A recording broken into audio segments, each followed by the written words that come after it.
Hi, everyone. Welcome to today's Artist Insight. Um, as you may have known, as we've done these throughout the month, this month we're celebrating Pride in honor of our LGBTQ programming and inclusion here at the 14th Street Y. And we're very excited to bring to you today a few artists that would have been a part of our Queerly Contemporary Festival as a part of our overall Pride series with a partnership with John Zullo, who can't be with us today, but is here in spirit. And we're excited to talk with them and learn a bit about them and who they are and what their work is, as they've been a part of this kind of digital version that we've gone to with this Pride Festival. So we're very excited to share with them. I'll have them introduce themselves.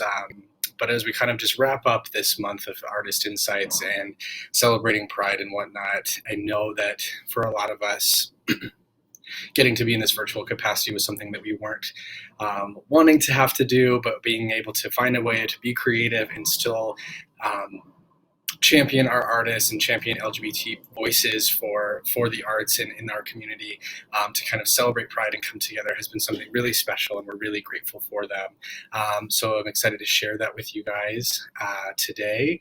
And just a reminder that, this Pride Festival was something new that we were embarking on. This would have been our second year going into it, and this will be something we continue doing moving forward. That this virtual programming is not going to stop us. So we're excited to see how that evolves over time, and grateful for the partnership that we've developed with John Zullo to continue to make this happen. So without any further ado, we'd love to introduce our artists to you, and here we all are. So if we can each take a quick moment and just introduce ourselves to our audience. Peter, can we start with you?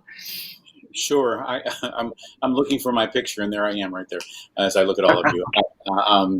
Thanks for having me. I'm Peter DeMuro, and I'm a choreographer based in Boston, Mass, and have a company up here called Public Displays of Motion that does lots of work in different communities, including the LGBTQ plus community.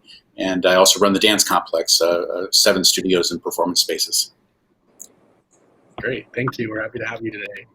Jesse, can you share with us? Can you introduce yourself, please? Hey, everyone. I'm Jesse Factor, solo dance artist, currently based just north of Pittsburgh. I'm also a professor at Slippery Rock University. Thank you for joining us today. Nick, how about yourself? My name is Nick Daniels, also known as Nikki Danielle, and I am a choreographer and founder of the Dana Movement Ensemble, which is a movement-based performance art company based in Pittsburgh. And I am actually really fascinated with Jesse because he is very near me. Just did a show at one of my residencies, Kelly Strayhorn Theater. And also, I was the first dance major to graduate from Slippery Rock University back in the 90s. Wow. So awesome to finally amazing. meet you virtually. Yeah, absolutely. I also do the facilitation for Pittsburgh Dance Week here in Pittsburgh. So Yes, wonderful. We're so excited to have you all together, and again, thank you for joining us to just kind of talk about our art and this festival and the way that we were hoping to embark on things and how we had to shift. So thank you all. And again, John Zullo can't be here today, but he's with us in spirit. I know he's tuning in where he's at the moment. So let's just jump right in. So feel free to kind of just like jump in, raise your hand, and we'll just keep talking. But whoever would like to answer, what first kind of interested you about partnering with John Zullo or being a part of this Queerly Contemporary Festival that he started, whether that was in its previous iterations? I know he's done this for a few years versus this year. Just kind of where did that connection start for you guys? Well, I'll break the ice there. I've known John since he was a student of mine at American University. He was getting his master's in the probably 90s. And I was dancing then with Liz Lerman Dance Exchange, and so we were in residence off and on for several semesters at American University, and I think I made a work on him early in those years. But I've just kept an eye on what he's been doing. It's just been great to see from those days, prior to that time, I had done my first kind of gay work. I call it bridging work, basically between straight and gay. In the 80s, a lot of AIDS related works, and John and I kind of bonded over those, him seeing some of that work as well. And but it's been really great to see what's transpired with really contemporary all these years. That's awesome. I think Jesse, I'll go next. Yeah. Yeah. I got involved with Queerly Contemporary through the Fresh Fruit Festival in New York. I was just searching for venues to sort of show smaller excerpts of my work, and he did a Queerly Contemporary that was attached to Fresh Fruit last summer when I happened to be in New York. So the timing worked out for me, and it was wonderful to be with that group of artists and to meet John that way. Wonderful. What about you, Nick? Yeah, I was referred to John Zullo by Valerie Green. I met Valerie when I was in Hawaii dancing in the Small Plates Festival. And she's like, I have someone that you have to meet. He does festivals, and you'll just love him. And I met him, and I just love him. And I'm in the festival this year. I was really looking forward to coming up and performing. To tell you a little bit about me, I took a 25-year break. I folded my company back in 1995 and decided to do pageantry, drag pageants for a while, and kind of just took myself out of not only the dance, but out of art. I didn't do anything except for drag and the requirements that I needed to do to excel on that. Along while I was while I was transitioning. So yeah, that's my story. So this is all new, doing the festivals and embracing technology and all this stuff, because back in 95 when I founded my company, internet was new. It was a new thing. It was fascinating. Technology.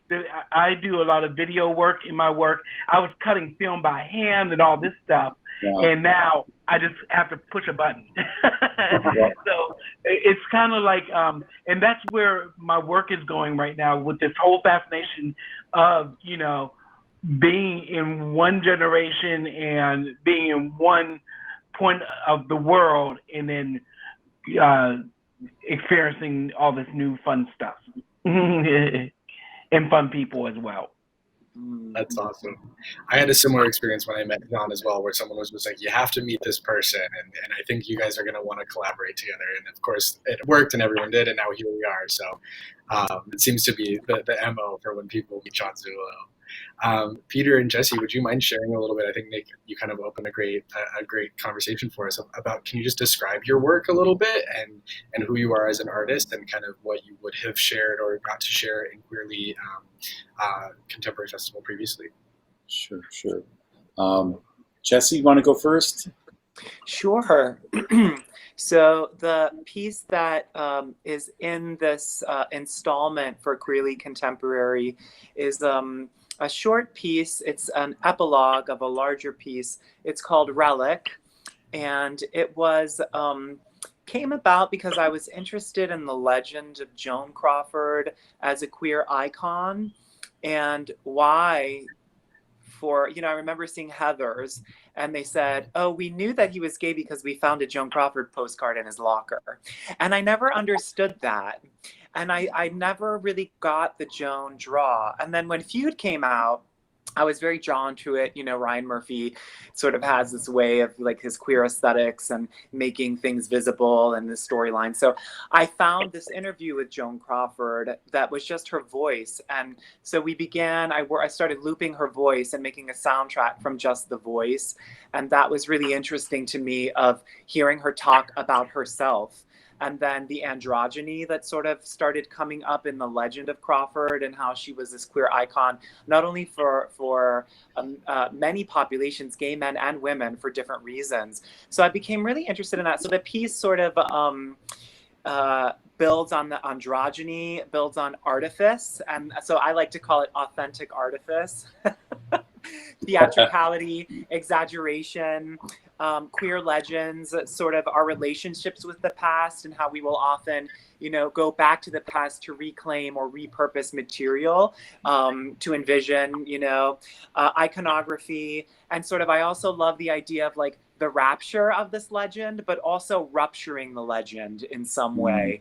Right. And then, having my body, which is me, but also exaggerated, certainly in some ways, but that also, I'm not trying to present an illusion, but I'm also trying to do two things at once, I think, sometimes in the work. And then the work becomes its own thing. So that's a little bit about Relic and my approach to making the work.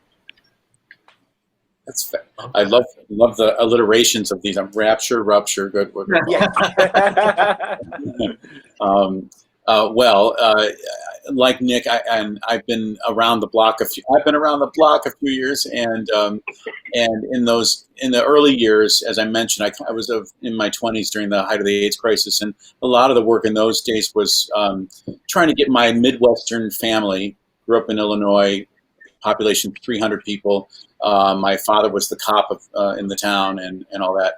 Just getting them to understand what was going on in the world, and that could be about my own identity work at the time, and then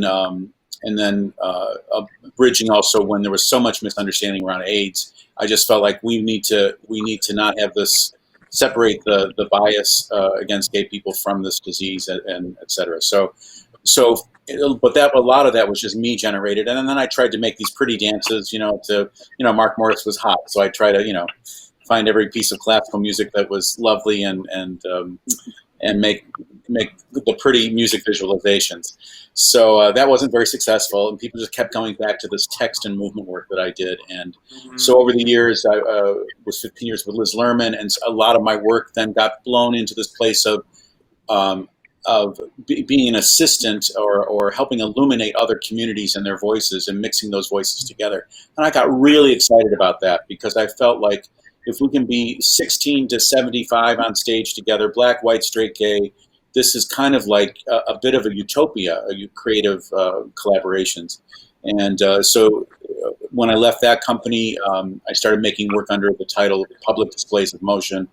And for me, more recently, the work has been, sometimes I'm in the work, very rarely though, and it's more about bringing people to different sites. The work that you see on the video here began because I turned 60 and I freaked the F out, and I said, "All right, I'm going to still dance. I'm not dead yet. I can still kick this leg," and there it goes.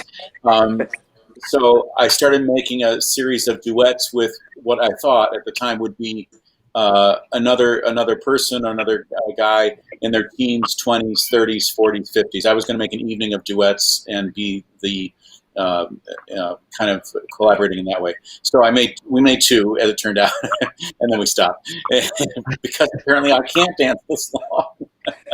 But what this one was, there's one with J. Michael Winward, who's a frequent collaborator and dances in my company, and then this one with Alex Davis, who it kind of is a time warp of my life, or any of our lives over the last 30 or 40 years, if we've been aware, And we start out with we're stand-up comics in the piece. I get to sing in the piece.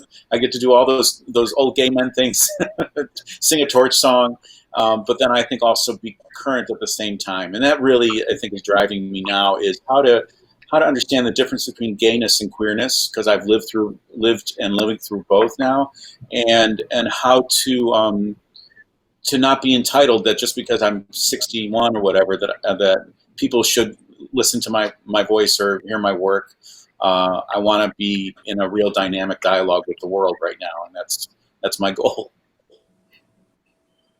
I love that goal. I think that one of the things that's so exciting to see it unfold, even though virtual is such a different mechanism to kind of use our voices and express ourselves as artists. I think that it's been really interesting to see the way that the virtual platform can enhance, it can give you boundaries or restrictions to work within, and how can that become part of the vocabulary that kind of informs and shapes it.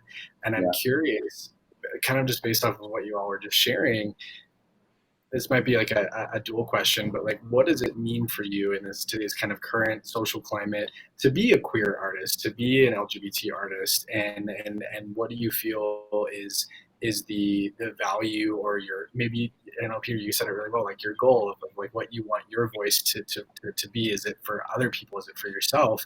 And I'm curious how this kind of new virtual world that we are is becoming our new normal kind of either has enhanced that or maybe hindered that, or both. So just kind of want to open that up for you guys. I'll go. Yeah. Yeah, with me being a Black trans identifying artist, it's important for me to not only use my voice, but also to encourage people in the community, because I'm just going to be point blank. I feel like we're hunted individuals, and it's an ugly world for us, and so I'm trying to bring beauty to that ugly world, and also just educate and just tell people, the way it is, the way it should be, and just, really encourage people just to simply be nice. Be cool. If you don't like what someone's doing, or if you don't like the way people are presenting themselves, just hold it in and try to understand, And so the work that I'm doing, I think my work is being presented tomorrow, is pretty much my coming out story, in dealing with being transgendered. And it's just this being in, locked in and just within these four walls. My work is just, I'm doing it all the time, because I'm surrounded by computers, I'm surrounded by projectors. I have 15 projectors in my apartment right now. So it's like, I'm just embracing this time, and really, like I said, just trying to use my voice to simply tell people, be nice, be understanding, learn something, learn a new program, read a book, read about Black history, read about gay history, do something, but just don't be an asshole. That's it. I'm sorry. That's all. That's it. I want to see that in a needlepoint. Just don't be an asshole. Yeah.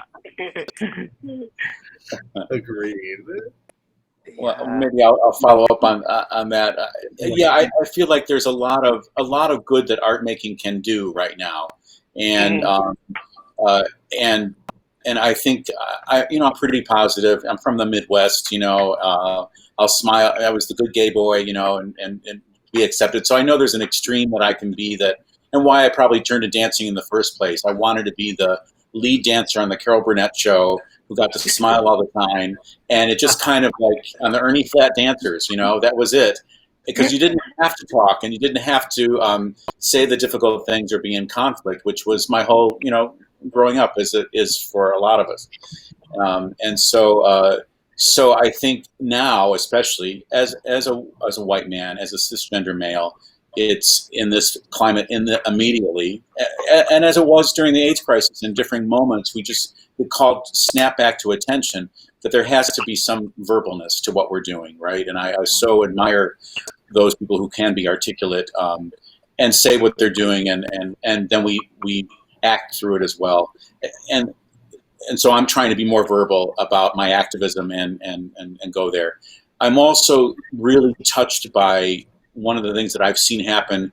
When I came out, it was almost like you were either straight or gay, and you couldn't be anything in between. The fact that there were trans people in that era, forget it. Like that, you weren't even on the map then, right? Because we couldn't, as a society, grapple with anything more than, well, if you're not me and I'm straight, then you must be gay. And then to my relatives, they thought I, made love to horses and things like that. They just went off to this other place. There was this idea of what gay meant, right? But in our world now, I hope, is that we're seeing the spectrum of non-binalness and a different place along the spectrum of being.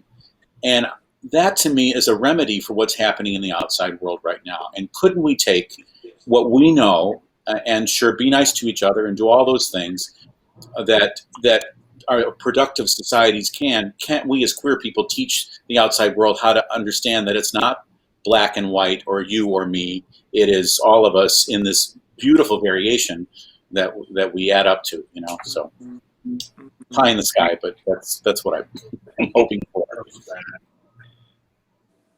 Yeah, I just really relate to what both of you are articulating so beautifully on a really deep level. The idea of sort of envisioning a new future, envisioning possibilities, and how we as individuals have the power to learn, raise our own consciousness, and by raising our own consciousness, helping to raise others' consciousness, either through the work or the day-to-day life. And so that's been very powerful, just to think about queerness as always challenging the dominant discourse in many ways, whether that would be the social code, whether that would be the dominant discourse of history, or whether that would be the dominant discourse of aesthetics. But that queerness is always there to sort of shake things and activate us in ways that we can imagine. We can imagine new futures. So for me, I've been thinking a lot about that, taking time to breathe mindfully. And I think I've been reading a lot of this French philosopher Irigaray, who talks about breathing and the act of breath. And it sounds very simple, but it's the air that connects us as human beings. And I've been thinking a lot about humanity in this period. That's really lovely, and I think it's nice to remember the simplicity. I don't know if that's the right word I want to use, but something as common or as everyday as the idea of breath, but that is the thing, that one of the many things that like binds us and connects us all and is life sustaining. And how can we as artists, as queer people, be a piece of that breath and like allow that to kind of flow into our circles. And I think that I grew up in a pretty conservative upbringing in Southern California, and then came out once I moved to New York, and still finding the ways that my family is learning to have compassion with someone who is different than the way that the rest of them are, or that the way that they imagined my life to turn out, or things like that. And the way that kind of, Peter, to your point of just like this beautiful world that is being created, where all of these things are real, and all of these ways of living and ways of being are being accepted and loved. And so it's like in a small space, it's like it's a reminder that how can that continue to grow, and how can we as queer artists, but also in our work, continue to kind of spread that breath. So I really appreciate the way that you all kind of spoke to that and kind of intertwined that. I'm curious, kind of shifting a little bit into specifically this idea of these festivals, and my dog has now made an appearance in the background, into these festivals and moving forward in this new normal that we're all curious what it's going to be. Do you feel like these kind of virtual platforms and virtual performance spaces, I'm curious, like, how do you feel that can be used as a tool to enhance, versus like, is it going to be something that might be a barrier for yourself in the way you like to normally create work? So I'm curious where that comes of like the benefit versus the like, we can't wait to get back in person because that's where it's got to be type of thing. I'm laughing because I performed the other night on a local, virtually on a local festival called Dancing Queerly, which Nick was a part of. Nick was a part of last couple of years, right? In different forms. Last 2 years. And actually, I snuck in there this year as well, because I was in the Olympic Moon Tour. and so, but it was the first time I was supposed to submit a videotape or perform live, and I ended up, because I didn't like the tape, I just said I'll do something live, and I found it just fascinating to approach a 30-year-old script. I have a piece called Male Monuments that equates being male to geometric shapes of squares and triangles and circles, and the Iwo Jima Memorial, and it brought up monuments and the fact that my father was a policeman. So aside from a little context setting, because when you say police and monument in this current realm that we're in, it was such an interesting thing to perform in this square and have some props with me, and all of a sudden I was like so aware of like a whole new realm of possibility in the rehearsal of that, because I was able to use background and foreground and my vocal dynamics in a way that I never would have thought of in the live performance space, and my knees didn't hurt at the end of it. So that was really exciting to me, The other thing that comes up in my mind is that I feel like since travel is inhibited right now, we're talking with the Dance Complex and our colleagues here of producing more locally. So we're not looking to bring people from afar because they can't necessarily travel, and we love that. But it's almost like, well, the silver thread is we get to know each other locally better and appreciate our work, where sometimes, you get a little pissy about aesthetics when you're all living in the same neighborhood, But that I think is put aside, so we start to collaborate. And then you're in something like this, and all of a sudden I get to meet people from around the world in a Zoom room, where that's a plus too. So I think, sure, it's different, but I don't think it's inhibiting. I just think it's different ways of finding new,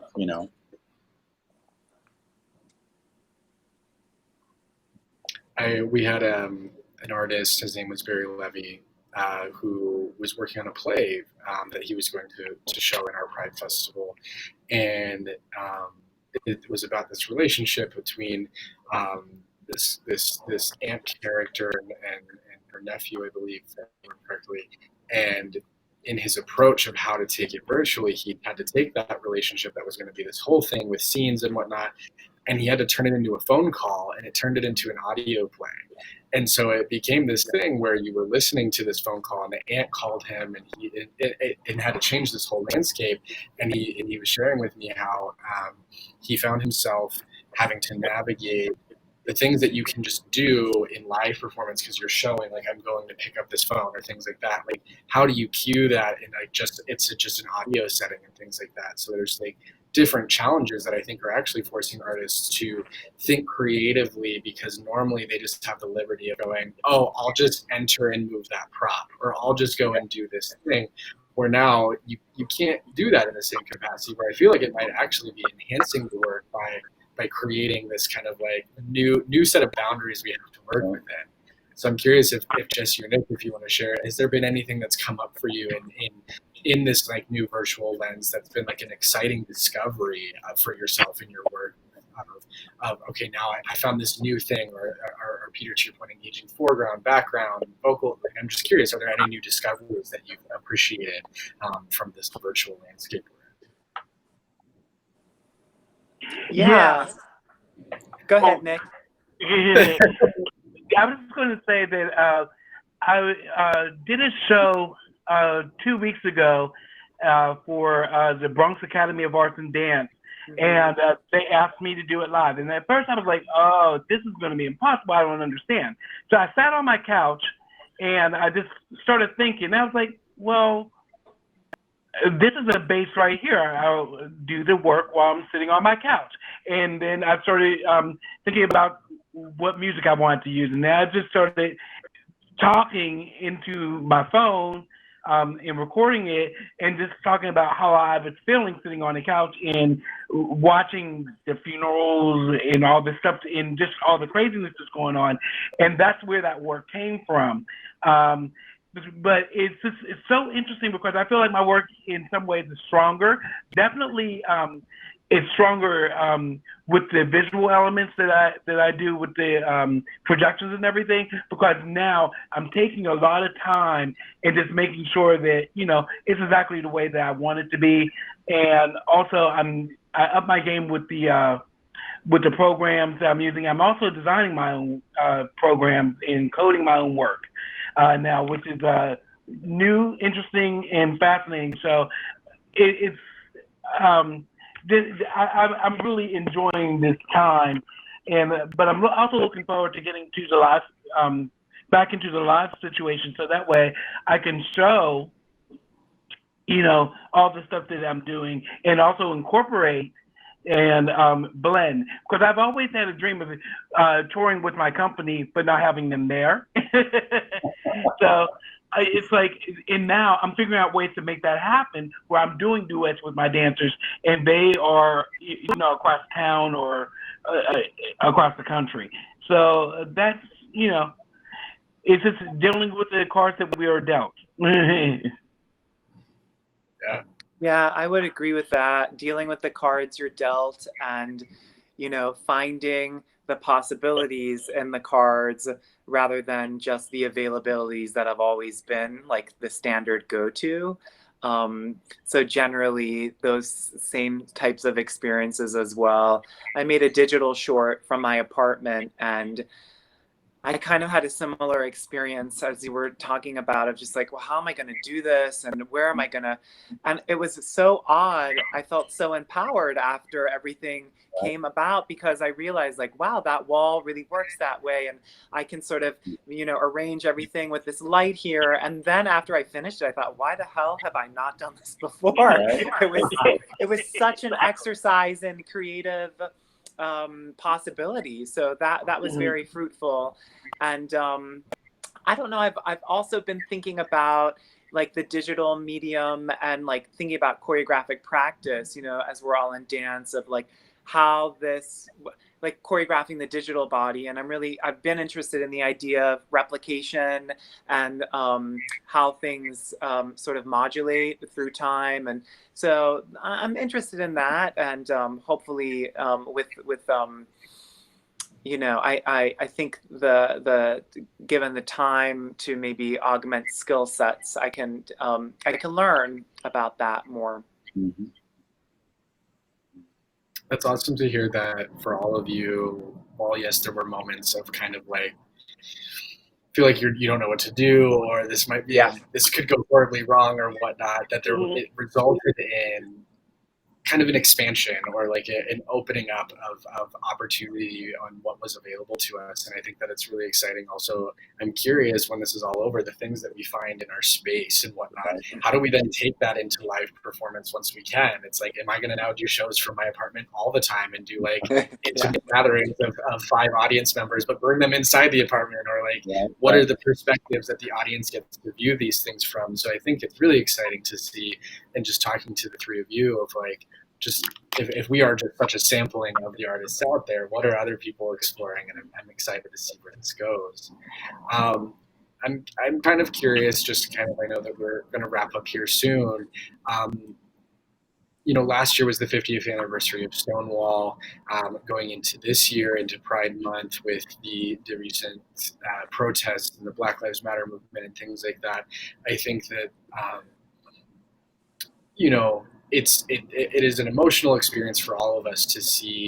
I think so many voices come together in the city. I don't know if I've been in Manhattan recently and seeing this, that it's like, it kind of, to me as a queer person, it's like, my voice, I want to use my voice in that way to support the way that I know that everyone was using their voice last year to support in Stonewall 50 and things like that. And in a small way of queerly dance festival, or these pride festivals and things like that, I'm curious if you guys can just kind of share with, what is something that's important to you as a queer artist to participate in dance festivals that are for queer artists versus that are open to the general artist population, and you happen to be a queer voice in it. I don't know if that makes sense, so let me know if I need to clarify, but I would love to just hear what's kind of important to you to draw you to participate in specific festivals for queer voices, especially in a time coming off of Stonewall 50 celebration last year, but heading into another moment this year of intense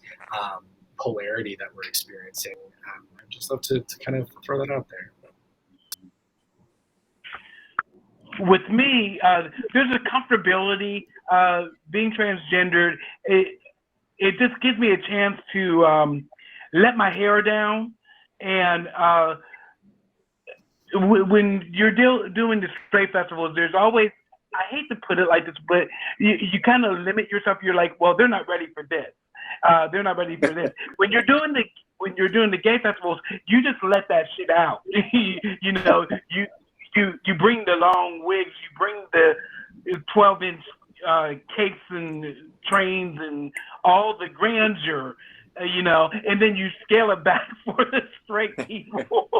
But yeah, I really hate saying that, but that goes true for, you know, when I am doing festivals like Harambee Festival in Dance Africa. I know that I have to kind of, I'm going to be gay. I mean, that's, you know, it's there, but I kind of have to say, okay, I got to kind of de-gay this work a little bit.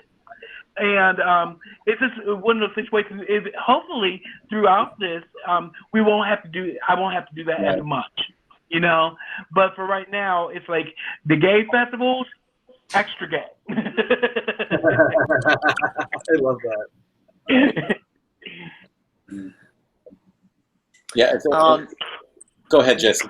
I just appreciate the sense of sort of collective action that these queer festivals sort of we're able to connect with artists that we might not have been in contact with at other festivals. So it provides really kind of vital networking opportunities for us to build bridges in our community, which is important. And then that engenders a sense of solidarity, because the work, I think, you know, again, that the aesthetics that come up in the work at a queer festival are vital, and they challenge tights and lights, you know, they challenge dance with a capital D. And for me, it's really important that the work, that we're able to meet like-minded artists. It's very powerful to connect with everybody today virtually. I'm so inspired. And that is what the festival does personally for me. I always walk away inspired, empowered, and just hopeful. Yeah, all of the above. I feel like that's been true. I feel like someplace like to be among you right now, and among the festival last Friday night. It's like kind of I get to just celebrate, let my hair down, but I get to celebrate this. And sure, I think of context setting. I think the work is very diverse inside. I'm guessing with all that we do. I'm not gay or queer in the way that you're gay or queer. Thank God that we are each individuals. And then I know that there's that other side of me, like when the reason my company is who it is that it, you know, it's gay, it's straight, it's black, it's white, it's you know, it's old, it's young, it's everything, and it can sound like, you know, the sound of music and very squeaky clean and fresh, but there is something about being in that context, and I'll have relatives come see that work, and then being gay among that feels normal, quote unquote normal to them, you know, and so I think. There's purposes for everything, and just, you know, looking your best, having the right mascara on for each one. Maybe that's the key. The mascara is very important. And eyelashes. You gotta have the lip eyelashes. I should have put mine on for this. I'm a little upset that. Well, I want to thank you all for your time today, and I'm grateful that I got to meet you in this capacity, but I look forward to the day that we can all be in a theater again, or who knows, in an apartment building, in what kind of setting that we'll all be making art and showcasing it. But I want to thank each of you, Nick, Peter, Jesse, for joining us today and being a part of this and celebrating queer voices and artists during this time. And I hope you all stay safe, and look forward to getting into a room with all of you again and celebrating what it is that makes all of us who we are. So thank you all. Thanks for having us. Thank you. Thank Nice you. Thank you so much. This was wonderful. Thank you. So I don't know about you guys, but I feel so inspired to have gotten to speak with the three of them and just hear such different perspectives, but also see the similarities that are kind of driving our creative energies right now in this time of so many unknowns and new normals, as we keep saying out there. So I thank you all for tuning in and for listening. Before we close out today, I just want to introduce David Stallings, our Director of Arts and Culture, who was a big part of making this happen with Pride Fest this year and working closely with me. And I personally am so thankful for him and his energy and his mentorship and all of this. So he's just going to kind of close us out for today, but I hope you all are doing well and have a happy Pride. And I'm now introducing David for you all. Hi guys, how's it going? Hi, David. Really excited about what we did for Pride this year. It was a huge pivot for a lot of artists to be able to share what they're doing on a virtual level. And I'm really impressed with the offerings we've presented and excited about the final offering, which is going to be available the 25th through the 29th with the reading of Late Nights with the Boys, which is a reading of an excerpt of a novel by Alex Bond about what the queer scene was like in Dallas in the 1970s, pre-AIDS. And we're going to have a talk back on the 29th at 3 o'clock, and I hope you can join us after watching what is really a wonderful reading of this novel by two great actors who were friends of Alex's. You will be talking about what that pandemic was like versus this pandemic, and also, you know, what this movement that's happening right now feels like versus what it felt like with human rights in the 70s and 80s. So it's going to be an exciting moment that I hope you can join us with for next week. Thank you, David. And again, just thank you for all of your support and guidance as we shifted into virtual. I know I'm so grateful for it and thankful that we were able to find a way to showcase our artists. So thank you. And thank you, everyone, for joining us. Bye, guys. Thank you.